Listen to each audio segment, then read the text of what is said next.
You're listening to the Chatty Daddies podcast. Welcome to the Chatty Daddies. I'm JC Chavez. I'm Nick Adams. I'm Trey Peart. And here we are, just chatting and dadding all day, every day. That's right. I finally got my kid to watch a new movie. What have we been stuck on? I've seen two movies with Quaid in my 4 years of being his father. Toy Story. That's a good one. Great. You know Which what? one? He watched Toy Story 2 as well. Everyone's so two. So let's make it 3, and then Cars. Mm-hmm. So Cars, we got Toy Story 2, and Cars was what he's been stuck on for a year and a half now. I don't know if I'm going to be very judged here as a parent. Never seen Cars. It's fantastic. Is it really? Great. Is it pretty good? The first time I watched Cars, I go, man, I wish I could have seen this in theaters. Really? Yeah. Because I couldn't deal with the cars being able to talk with the. Yeah. You know, they have the faces, so I just never pushed my son or daughter to watch them. Then your kid is going to love Disney World because Yeah. there's a whole Toy Story land and there's a whole Cars. Cars land. It'll be great. And so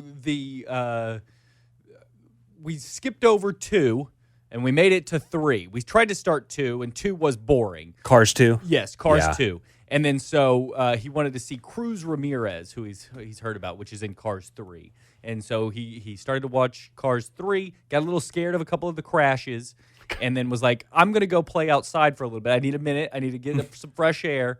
And then he comes back in and goes, okay, I think I'm ready to watch the rest of Cars 3. So he sat down and watched the rest of it. And What a mature thing for your kid to do. his review was, okay.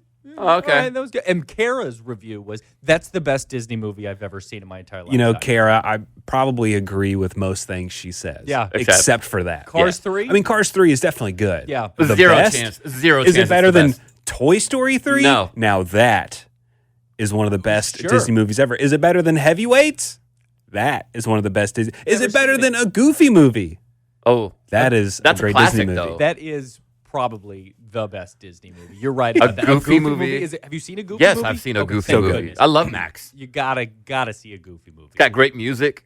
It made me tear up a couple times. And this is me watching it before I had kids. Yeah. Right. That for was sure. just regular me watching it. Oh boy. So, transition. Sure. I Okay.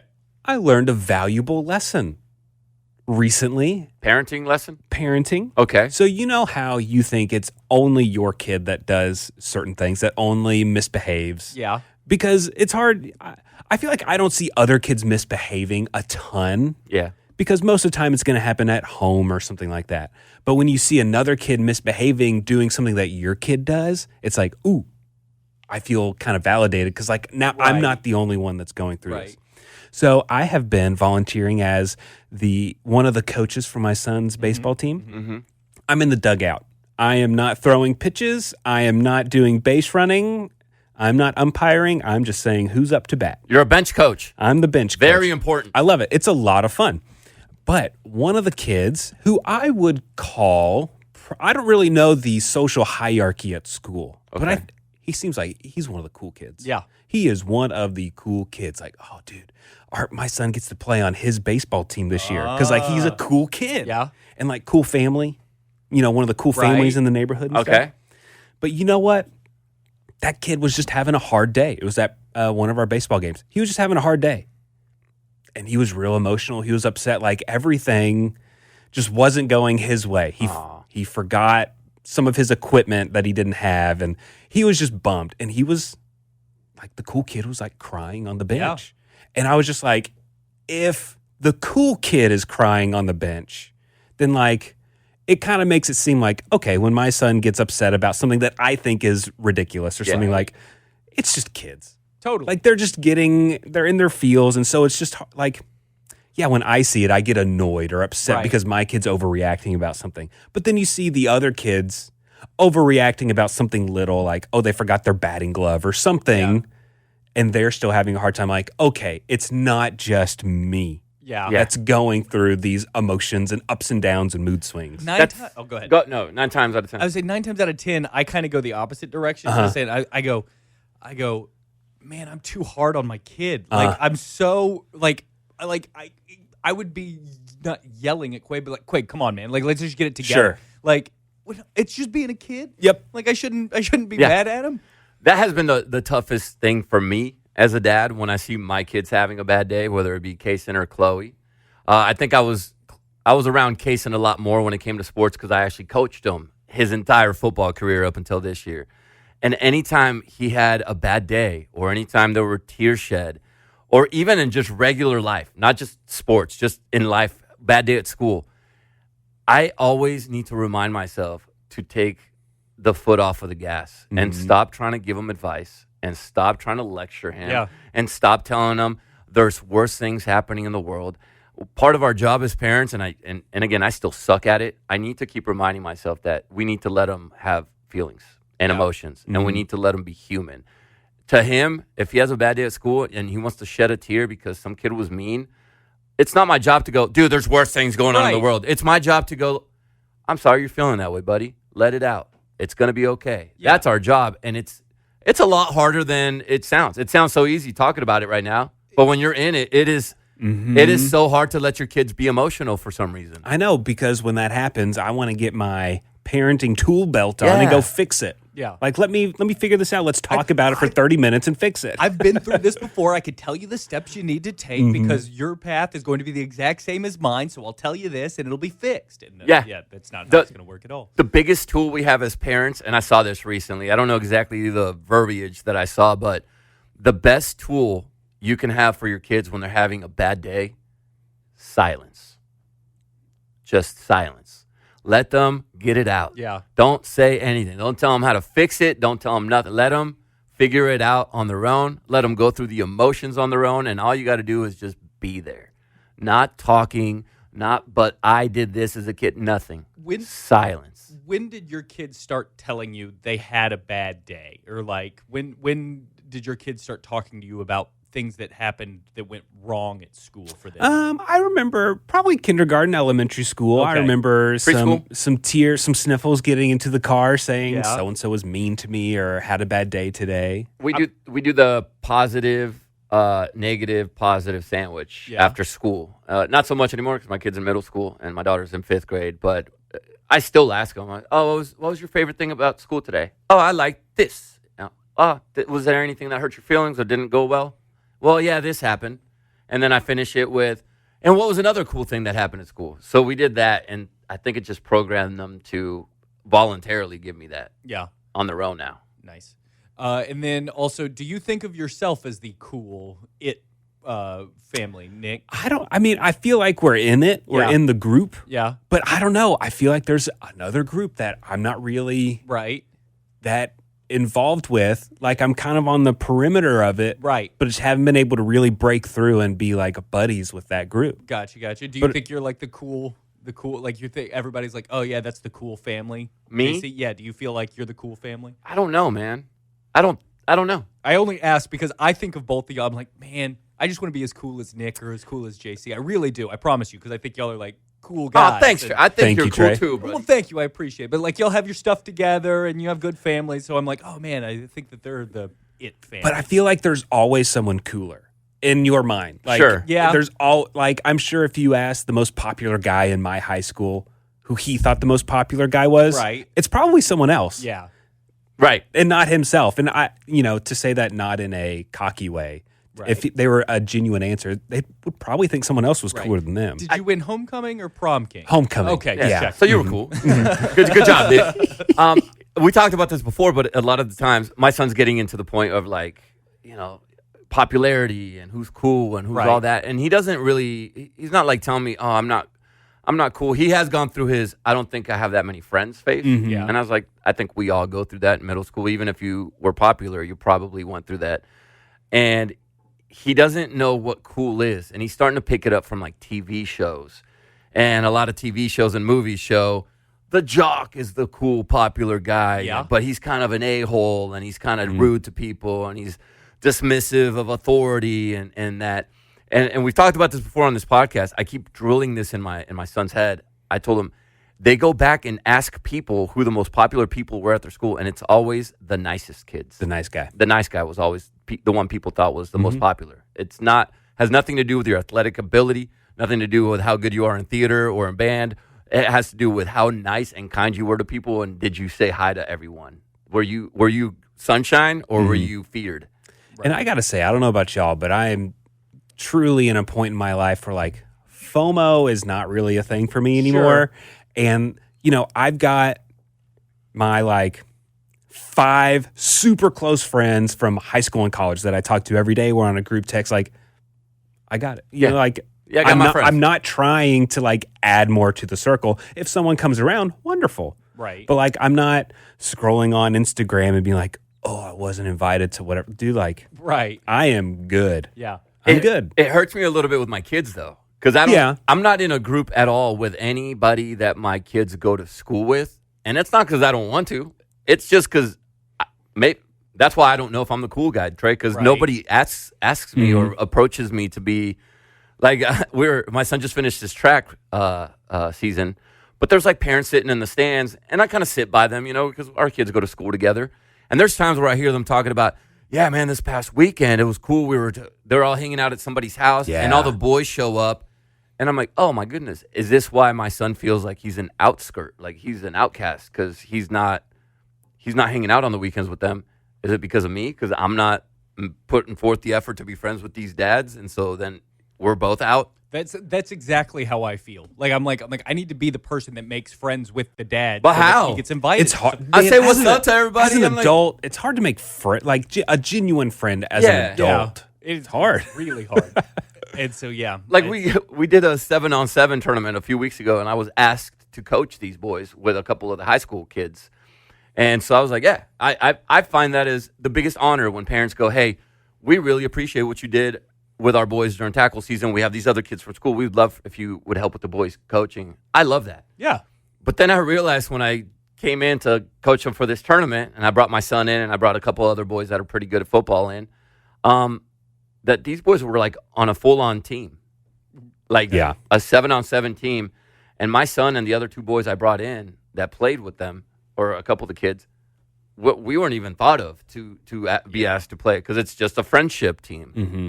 And I felt like I even put on the text, I was like, hey, just so you guys know, not everybody's, because they started talking about the season team. And I was like, hey, just so you guys know, not all of us are on the season team. And just, to avoid hurting other kids' feelings and me, this was just for the tournament.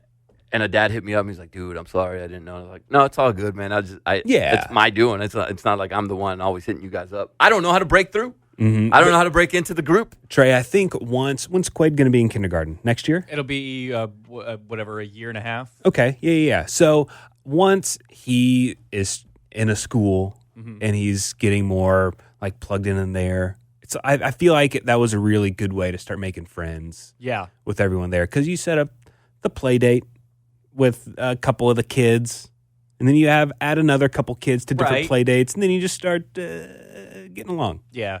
Y'all want to hang out here for dinner and a play date? Cool. Luckily, people do want to get their kids like out of the house, and Oh, so yeah. I'll be glad to send a group text like, "Hey, everybody, we're going to this park." Yeah. So see who meets up. Yeah, you be the group starter. That's what I try to do with the soccer team.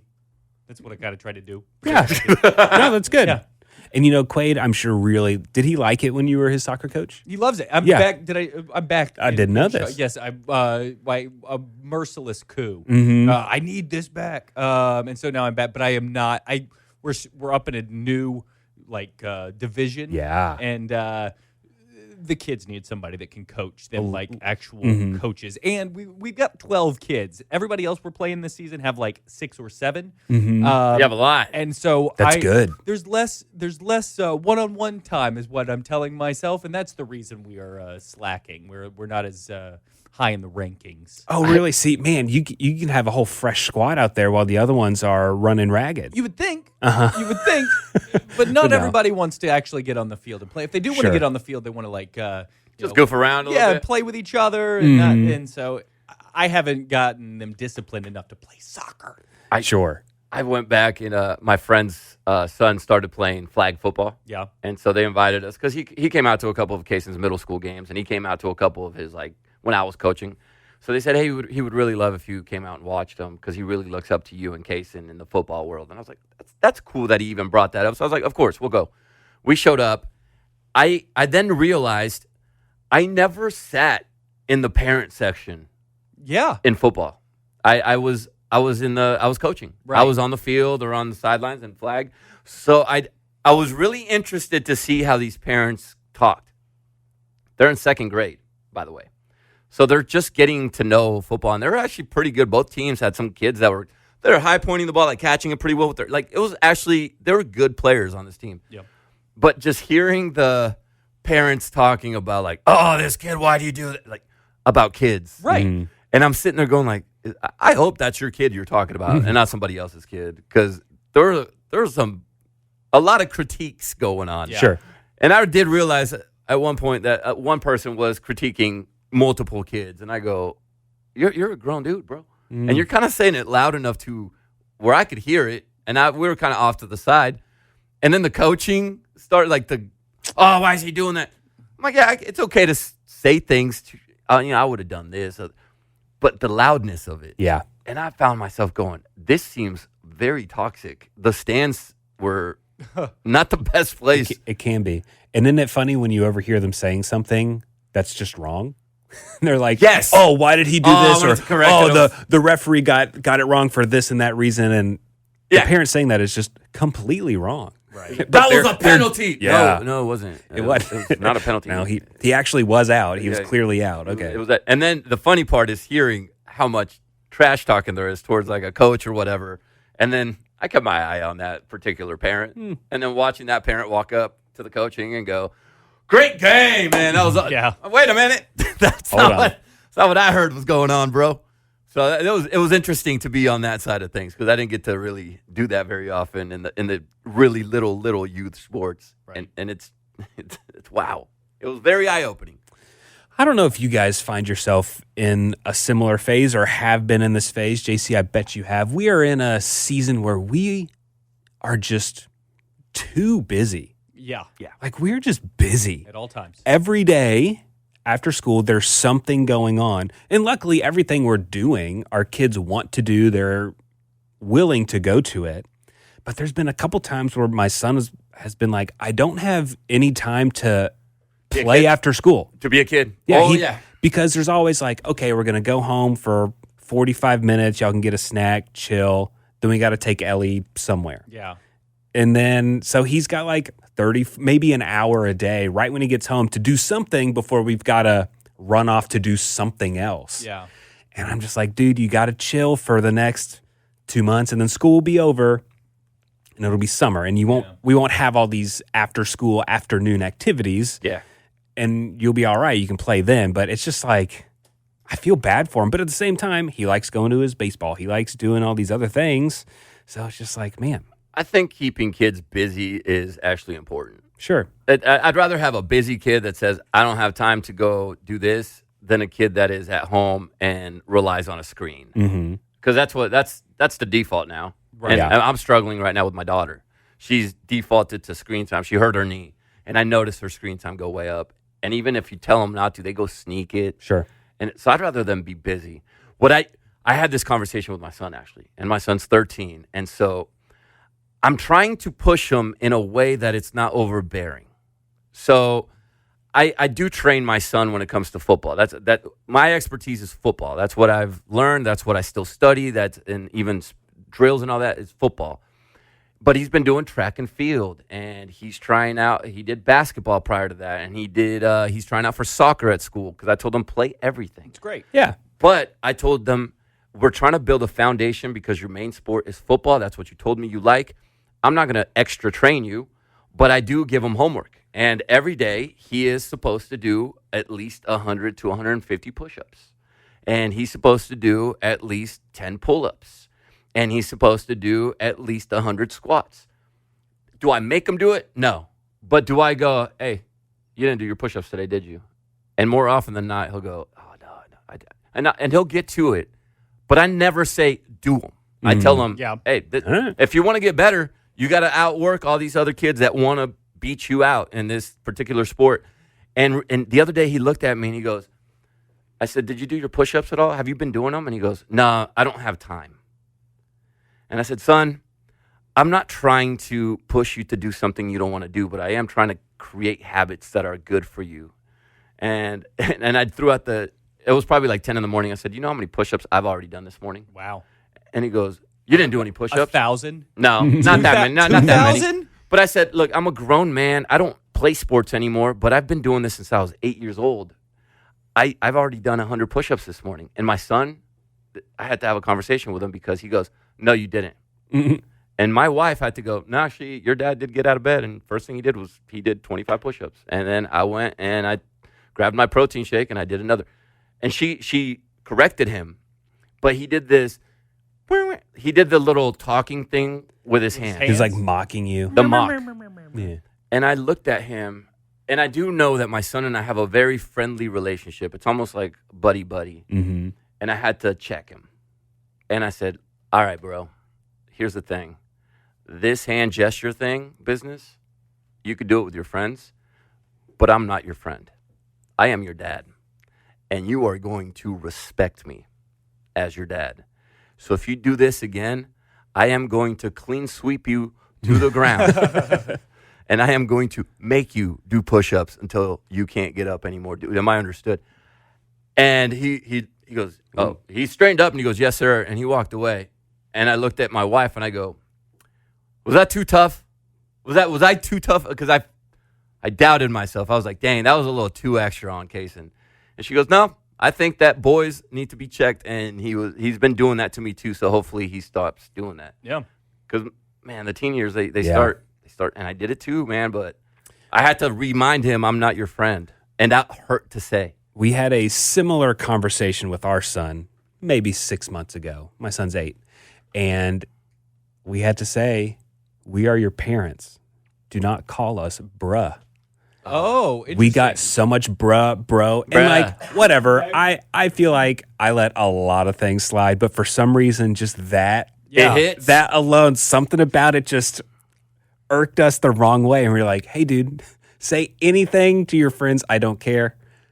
Don't call us bruh. Nah, Okay. Don't call us bro. There's just something about it. Even when it was like playful and he wasn't really meaning to take a jab at us, something about calling us bruh 20 times a day. We were like, we can't have this. I feel like it is so important to set these boundaries with kids, because if you don't, I feel like those are the kids that later on, when they get to high school, are not going to respect anybody. If they don't respect you, they're not going to go respect somebody else's dad.